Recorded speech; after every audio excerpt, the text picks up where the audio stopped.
Good evening everyone. So tonight I'm going to be showing you all how I made this really adorable scarf for my dragon Viserion.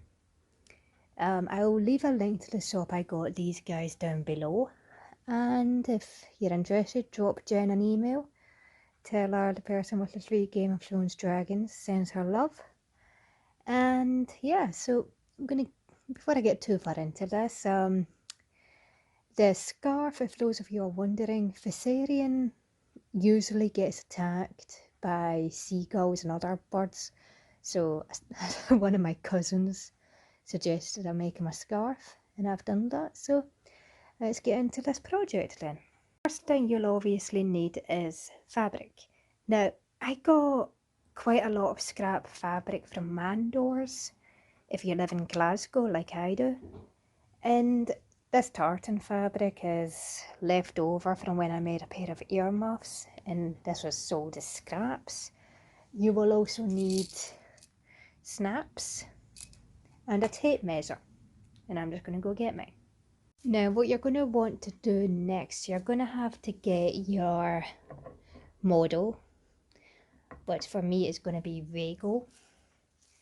If you're making a scarf for a bigger dragon, I will show you what to do in the next video with this.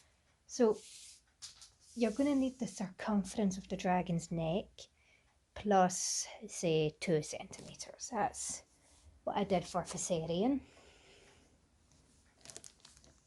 And I'm just, without obscuring your vision too much. So that's a little tight, so I'm going to put it up to 15 centimeters plus the length I would like it to. So from here,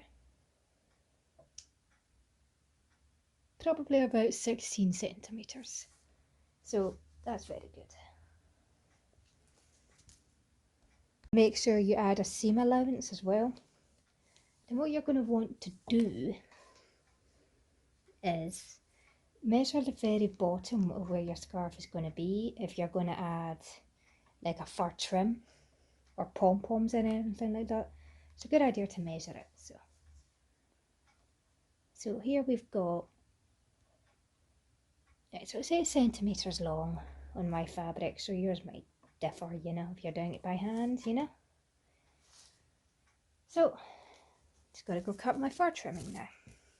Now from here on out, it's just a case of switching on your favourite horror movie to keep yourself awake and getting to work. Now, I want to be clear right away, I'm no expert on sewing machines, so I'm the wrong person to ask for any settings, so I'm sorry about that in advance. Now, I do end up scrapping this. I'm going to try it again tomorrow because what we now need to do is close didn't work out as well as I wanted. So I'm going to try it again tomorrow, and we're going to hopefully be a lot better. But I hope you found this video entertaining. This is why you need to double check as often as you can, because this did not work at all. So back to the drawing board, and I'll be right back. Okay, so I very firmly suggest you do this by hand. I was stubborn and I did it by the sewing machine, so I very firmly suggest you do it by hand. Or if you are going to do it by sewing machine, I'll show you how to attach the fur.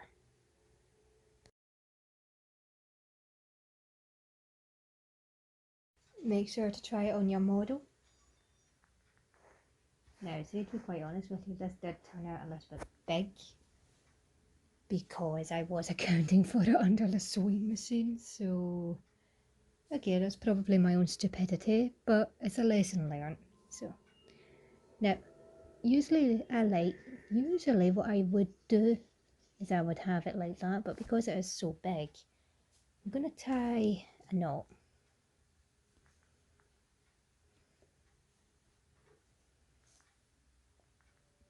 And you'll see why in a minute.